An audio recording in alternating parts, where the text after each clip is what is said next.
IFM News. Lokal. Bimabay ti bilang ti insidente anay maldita iti Provincial Health Office kabayatan ti panakangilin ti Semana Santa. Inbatan ni Dr. Rickson Balalio, manghidad da ulo iti Provincial Health Office, 5 iti na-record anatay no sa dinno, 4 iti nalmes, may sa iti banakan dingra sa idinto adwa iti ili ti pagudpud, kan may sa dito'y kathanging insidente iti syudad Ilawag. Kabayatan na dapay iti 10 ana i-record may panggap iti desgrasya iti kalsada ngam inlawlawag na nga awan daytoy iti natay. Nagiyat nagtayo iti deklarasyon nga aming health facilities dito province of Ilocos Norte mapa-private ken government ket nakapodukway. So in line with the advisory coming from the Department of Health.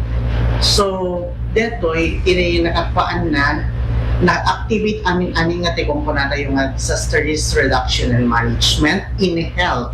So the RHS detoy so that nag-activate. So naka-duty amin na. Tapos na kami met dito yung naka-monitor kay provincial DRRMH tayo. Naka-monitor tayo. So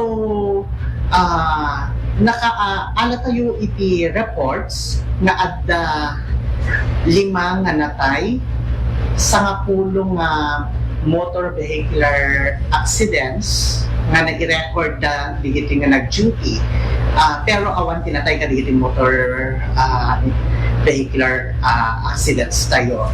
Kadigiti nga panawin is still it's the responsibility of the LGU through their RHUs nga mangkita kadigiti jurisdictions, the areas of responsibilities da. May na iti daytoy nagpalagip ni Balalio ang kasapulan iti naan-anaya panagan-anada tapno maliklikan iti kapada nga insidente.